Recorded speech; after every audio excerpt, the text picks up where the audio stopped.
밀리터리 사이언스의 신묘한 만남 더 본게임. 안녕하세요. 저희는 더 본게임의 NSG입니다.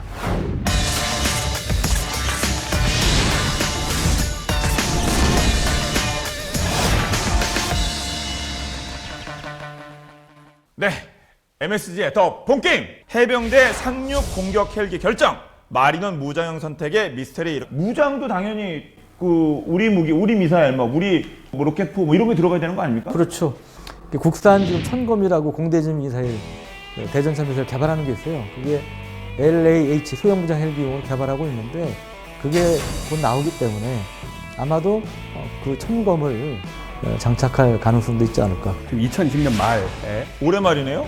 개발 완료 예정이고요. 사거리가 이제 8km니까 헬파이어랑 거의 비슷하다고 보시면 되고, 그리고 이 헬파이어하고 동일하게 이제 파이어 앤 포겟 방식으로 발사 이후에 이제 표적을 스스로 찾아가는 그런 방식으로 개발을 하고 있는데, 이것도 발사 모드가 있는데 하나는 이제 발사 전 락온이라고 해서 락온 비포 런치죠. 이거는 이제 미리 쏘기 전에. 보통은 락온 하면 누르는 거 아닙니까? 그렇죠. 이제 그런 식으로 되는 건데, 그 다음에 발사 후 락온 모드라는 게 또 있는데. 아, 그래요? 얼핏 들으면 이게 뭔가 싶잖아요. 늦은 거 아닙니까? 그러니까 이거 뭐 이래가지고 날린 거 아니에요, 그 미사일은? 안 좋은 거 아닌가. 조준도 안 하고 쏜 거 아니에요, 그거? 그렇죠. 사실은 그런데 이제 예를 들어서 언덕 뒤 같은 데 숨어서 쏘고는 공중에 이제 고각으로 쏜 상태에서 표적을 이제 겨냥을 할 수가 있으니까 어디서 쏜지를 알 수가 없는. 그런 것도 이런 것도 장점이죠. 북한 같은 경우에 이제 장갑차에서 맨패즈라는 이제 보병이 갖고 다니면서 쏠 수 있는 휴대용 미사일 방공체를 운영을 하고 있거든요. 맨패즈라는 건 이제 맨 포터블 에어 디펜스 시스템이라는 건데, 북한에서는 이제 이런 말 안 쓰겠죠. 아마 영어니까. 어쨌든. 야, 이거 진짜 혹시 아시는 분 있으면 북한에 휴대용 걸 화성총이라고 그래요. 화성총. 화성총이라고 그래요. 화성총. 뭘요? 화성총. 이걸 화승총이라고 한다고요? 휴대용 대공 미사일을.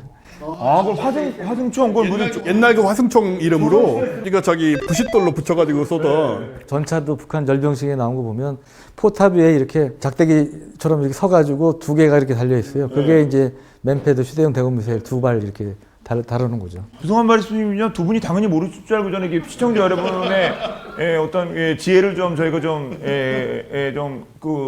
빌리려고 합니다. 그 말씀 언제면 작가도 모르거든요. 필히 말할 것도 없고 그래서 그러려고 했는데 그 화성총이라고 그래요? 무반동 포도 원래 무반동 총 그러잖아요. 얘기하죠. 이거 텍스트만 보면 자막만 보시는 분은 아니 상대가 북한이 화성총을 쓰는데 우리가 무슨 미사일 쓰리가 너무한 거 아니냐. M16이면 됐지. 학살이다 이거는. 상대가 이거 무슨 그 카운트다운가 영화 아닙니까? 영화 엔터프라이즈가 막 1940년대로 넘어가고 싸우는 거 아니에요? 이거 제로기랑 싸우는 거 아니에요? 상대는 화성총인데 우리는 천건 미사일을 개발하고 있어. 2020년 말에 8kg짜리를 이거 너무하네. 너무하다. 화성총인데. 아니 본 게임 보시는 분들은 다 그 정도 알아들을 수 있어요. 닥치겠습니다. 헬파이어는 발사 중량이 이제 45kg이나 되는데 반해서 천검은 이제 소형 무장헬기 주무량으로 나온 거다 보니까 이제 35kg으로 10kg이나 가벼워요. 아직은 개발이 끝난 게 아니니까. 마리는 무장형이라도 기관포, 그다음에 로켓, 공대진 미사일, 기왕이면 천검 같은 이제 국산 미사일을 써서 거기다가 예를 들어 앞으로 신궁을 공대공으로 개조한다면 마찬가지 장착하면 좋을 것 같습니다. 해병대 상륙 공격 헬기 마린원을 자주국방 또 여러 가지 의미에서 채용하는 것, 이것에 대해서 넓게는 국가 경제와 좁게는 항공산업과 이거를 위해서 이걸 안 하면 큰일 난다. 그 정도 상황이 아니라면 저는 수유군이 원하는 걸, 해병대가 원하는 거를 해주는 것이 맞는 거 아니냐. 막말로 어느 날 무슨 일이 생길지 모르는데요. 그런 걸 위해서 대비를 하기 위해서 이제 해병대도 지금 항공단을 만들겠다고 하는 것이고, 여기에 맞춰주는 것이 더 합리적이지 않은가. 네, MSG의 더 본게임. 자, 그러면 또 저희가 뭔가 좀 기존과는 다른 뭔가 있어야 되지 않겠습니까? 정말 해병대 분들의 관계자분들의 현역이든 예비역이든 아니 관심 있는 분들의 얘기 듣고 싶거든요. 듣고 싶으면 한번 들어보죠. 우리 방법 없습니까, 기자님? 그래서 현역 분들은 제한이 많아요. 하고 싶어도 말씀을 못하는. 예비역 중에서 우리 현빈 씨? 아니 임채무 선생님. 예비역 장군님 중에 그 대학에서 강의를 하시는 분이 계신데 아마 그분께 여쭤보면 좀 말씀을 해주시지 않을까 싶어요. 네, 자 그분이 단국대학교 공공인재대학 해병대 군사학과 차동길 교수님 맞으시죠? 맞습니다. 예. 예. 저도 조사해 왔습니다. 스피커폰으로 하셔야 됩니다. 혼자만 듣지 마시고.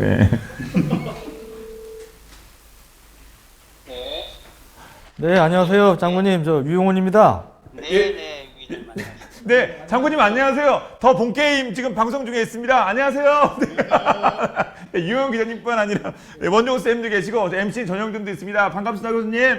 아, 예, 반갑습니다. 네, 네, 네. 예. 이 문제는 작전 효과성, 또 경제 효율성 두 가지 측면을 다 봐야 하는데, 네.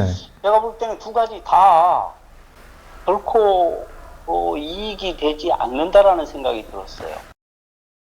상륙작전에 대한 이해가 필요합니다. 상륙작전은 재래식 전쟁 상황에서 사실 가장 위험한 작전이에요. 아군의 전투력이 전혀 없는 적진으로, 그것도 바다를 이용해서 공격하는 작전이기 때문에 이건 일단 작전이 개시되면 물러설 수 없어요. 공중으로 이동하는 상륙 기동 헬기, 해상으로 이동하는 상륙 돌격 장갑차, 이것을 방어해주고 또 육상에서 최초 전투력을 발휘해주는 것이 상륙 공격 헬기예요. 거기 뭐 포병이 들어가 있겠어요? 뭐 전차가 들어가 있겠어요? 네, 그렇죠. 예, 아무 전 없어요. 그래서 상륙 공격 헬기가 그만큼 기동성과 긴급 회피성, 방어성이 보통 지상작전 수행하는 그 공격 헬기보다도 더 사실은 요구 수준이 높다라고 봐요. 네. 높아야만 돼요. 지금 마린원도 수리온에 파생된 거잖아요. 네. 수리온에서 파생되면서 300kg이나 더 무거워졌는데 거기에다가 또 그 무장을 탑재를 하게 되면 무게가 더 무거워져요. 그러면 기동성이 떨어져요. 뭐 방어성은 뭐 공격 헬기에 비해서 표면이 워낙 넓으니까 네. 적으로부터 피탄받을 범위가 넓어졌고 무게가 워낙 무거워지니까 긴급 회피 같은 것은 사실상 좀 어렵죠. 네. 그 현재 현역에 계신 어떤 후배분 또는 그 옛 동료분들도 비슷한 생각이신지 그분들 목소리를 좀 들려줄 수 있을까요? 그분들은 어떻게 생각하십니까? 첫 번째 선행 연구에서는 해외 도입으로 결정이 된 거고, 맞죠? 예, 그런데 두 번째 선행 연구에서 연구 기간이 물론 바뀌면서 거기에 그 고려 요소가 하나가 더 추가됐어요. 결국은 하나 더 추가된 고려 요소에 의해서 이게 바뀐 거다라고 보는 것이고, 제3의 외부 기관에 해서 다시 한번 해보자라는 그런 요구를 하고 있는 거로 저는 알고 있어요. 적이 가장 두려워하는 존재가 되어야 되는 것은 해병 아니겠습니까? 자, 그런 의미에서 끝으로 한 말씀, 그런 분들께, 관계자분들께, 우리 또 밀리터리와 군을 많이 사랑하시는 분들께 끝으로 한 말씀 부탁드리겠습니다, 교수님. 네, 해병대가 규모는 가장 적습니다. 뭐 5%도 안 되는 규모의 국방비의 3%밖에 쓰지 않는 가장 저비용, 고효율의 군대인 것만큼은 분명합니다. 북한 군들이 정신교육을 시킬 때 남조선 해병대는 괴뢰군 중에 괴뢰군이라고 교육을 한다고 합니다. 짱 중에 짱이란 얘기죠. 네. 네, 그렇죠. 그래서 국민을 위한 군대로서 늘 노력을 하고 있으니 자신의 해병대를 지켜줄 수 있는 것은 국민 여러분의 사랑과 신뢰라고 생각합니다. 많이 사랑해 주세요. 네. 감사합니다. 네. 말씀 감사하고 저희 더 본게임도 우리 교수님 말씀 정말 지지하고요. 그리고 저희도 뭐 도움이 될 수 있는 부분을 계속 찾아보도록 하겠습니다. 오늘 귀한 시간 내주셔서 감사합니다. 고맙습니다. 의견을 이렇게 권위 있는 분들의 의견 한번 이렇게 좀 많이 여기 또 형님 계시니까 이것도 이렇게 또 섭외되고 제가 전화해서 교수님 하면 이게 되시겠습니까? 아, 또 왜 그러세요? 자, 그러면 다른 나라 앞서서도 해병을 운영하고 있는 나라들이 이제 많이 있다고 말씀해 주셨는데 표현 정확하게 그냥 무장 헬기도 있고 상륙 공격 헬기. 자, 이거 운영에 대해서 좀 설명해 주시겠어요? 대규모로 운영하는 나라가 뭐 당연히 미국이 있죠. 네. 중국이 사실은 최근 해병대 병력을 엄청 늘렸어요. 그다음에 우리나라도 해병대가 세계적으로 적지 않은 편입니다. 많은 편이고요.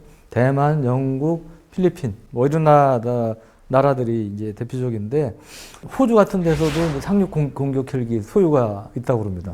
그래서 뭐 30대 가까이 소유가 제기됐다고 그러고 파키스탄은 이 해병대가 없지만 바이퍼를 12대를 도입을 했다고 그래요. 해병대를 안 갖췄어도 상륙공격 헬기를 도입해서 운용하는 또는 운영할 계획을 갖고 있는 그런 나라들이 좀 있습니다. 최근에 일본 해병대 만들었던 얘기인데 맞나요? 예, 2018년 4월에 이제 해병대라는 이름은 아니지만 네. 수륙 기동단을 창설했는데 사실상 이제 호치나 매치나 맞도 그게 뭐야? 이게 이제 어떤 명분이냐면은 그 센카쿠열도 있잖아요. 아 중국이랑 약간 중국에서는 저 자오이다오라고 크겠죠, 약간, 하는 예. 거기를 이제 뭐 수호를 한다 이런 명분으로 소위 이제 영토를 지킨다는 개념을 적용을 하는 거죠. 기본적으로 이 섬탈환 관련된 작전은 사실 해병대 작전하고 똑같다라고 보시면 되고, 근데 이게 지금 기세가 심상치 않은 게 좀 기세요. 예. 작년 같은 경우에 이제 다국적 연합 훈련에서 이제 대규모 상륙 훈련을 실제로 2차례 실시를 했어요. 그래서 이제 실전 연습 같은 걸 하면서 실력을 키워가고 있고, 그래서 이제 이 수륙기동단이 330명 병력하고 상륙 돌격 장갑차 6대, 그리고 CH-47A 치누크 수송 헬기 2대, 뭐 120mm 박격포 이렇게 호주로 보내서 이걸 훈련을 했는데, 물론 뭐 상륙 공격 헬기 같은 건 없습니다만은 어쨌든 간에 규모도 커지고 세게 하는 그런 모습이 보여서 약간 불편하죠. 이걸 우리가 신경을 써야 되는 이유는 독도 때문인데. 그러게요. 이게 공개된 거랑 다르게 또 뒤에서 무슨 생각하고 있을지 모르는 거 아닙니까? 일본 수륙기동단이 설정한 이 섬들에 속해 있진 않아요. 속했다가는 난리 나는 상황이니까 사실 필요하다면 얼마든지 투입할 수 있는 그런 전력을 갖추는 것이 되니까 사실 견제를 좀 해야 되는 게 아닌가 하는 그런 생각은 안 할 수가 없는 상황입니다. 또 하나는 이제 일본이 미국하고 굉장히 끈끈하잖아요. 그러니까 일본의 그 해병대도 보면 캘리포니아의 미 해병대, 샌디에고의 미 해병대 캠프 펜들턴이라고 거기 가서 훈련합니다. 수륙양 장갑차든 뭐든 원래 일본에 수륙양 장갑차가 없었어요. 근데 거기서 가서 원래 처음에 미국 거 타고 이제 그런 상륙 훈련도 하고 그 대형 상륙함에 오스프리 수직 이착륙 오스프리 이착함하는 뭐 그런 훈련을 하기도 하고 그래서 예, 굉장히 끈끈하고 그런 점에서 더 탈환 훈련도 같이 하기도 하고 그렇습니다. 중국도 앞서도 말씀하셨는데 중국은 어떻게 운영돼요? 그러니까 중국은 해군 육전대로 불립니다. 해병대 명칭이 숫자가 지난 몇 년 사이에 굉장히 부쩍 늘었어요. 한 3만에서 4만 정도. 무장도 꽤 됩니다. 그 ZBB 05라는 건 운용하는데 이게 그냥 기관총 달린 정도가 아니고 포가 달린 거의 경전차 비슷한 이런 이제 수륙양용 장갑차도 있고요. 헬기가 이착함할 수 있는 대형 도크형 상륙함, 이게 071형이라고 그러는데요. 25,000톤급 대형 상륙함도 이미 5척을 배치를 했고 한 척 정도 더 추가 건조하는 것으로 그렇게 알려지고 있어요. 그래서 미 해병대가 전 세계를 상대로 하잖아요. 뭐 중국은 뭐 미국처럼 전 세계를 상대로 하지는 않겠지만 적어도 태평양 내에서는 어느 정도 미국 영향력을 점차 배제하고 우리가 전에 얘기했던 반접근 지역거부 전략하고도 연계를 지어서 상륙작전 전력을 또 강하고 있는 그런 상황이죠. 그러다 보니까 대형 상륙함도 만들고, 그러니까 아까 말씀드린 도크형 상륙함 외에 미국의 이제 경항모 같은 상륙함, 한 4만 톤 가까운 상륙함이 있어요. 강습 상륙함이라고 표현하는 건데, 마스크급이라고 표현하는데, 그런 것도 이미 이제 2척을 건조했습니다.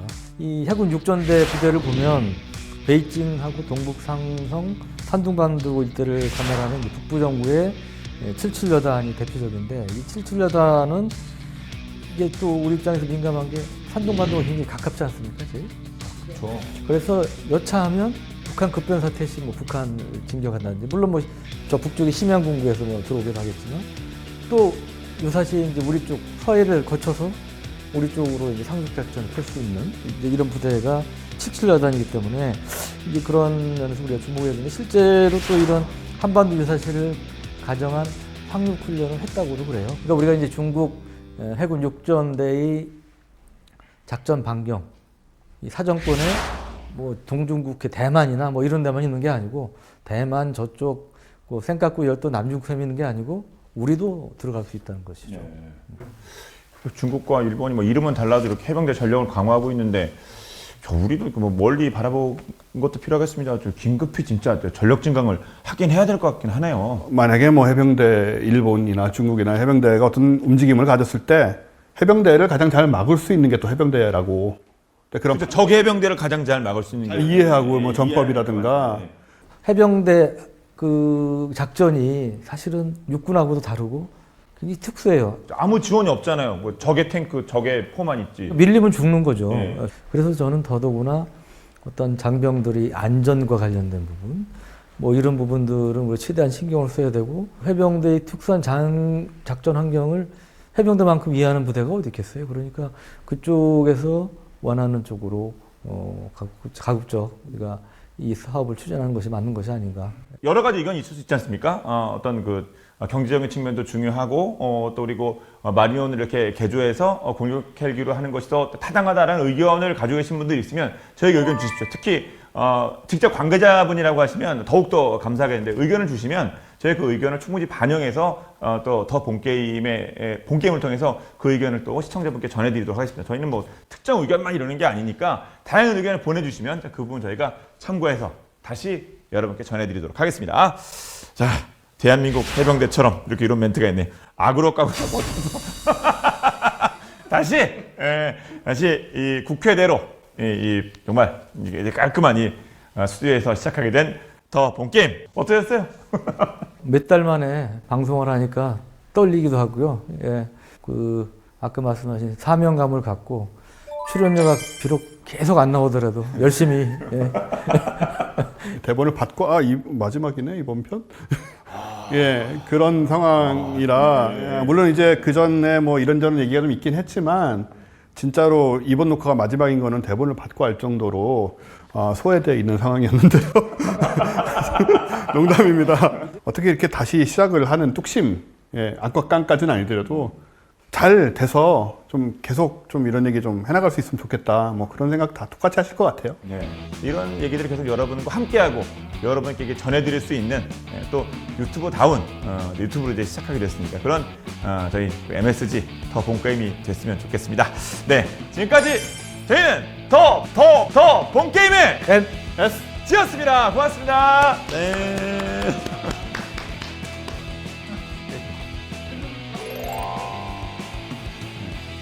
다음엔 또 이슈가 되는 것도 재밌는 것 같긴 한데요. 이슈가 되는 것도 재밌는 것 같기도 하고. 군대 UFO도 많이 봐요. 밤에 나가가지고 공기 좋은 데서 UFO 많이 나타나요, 군대.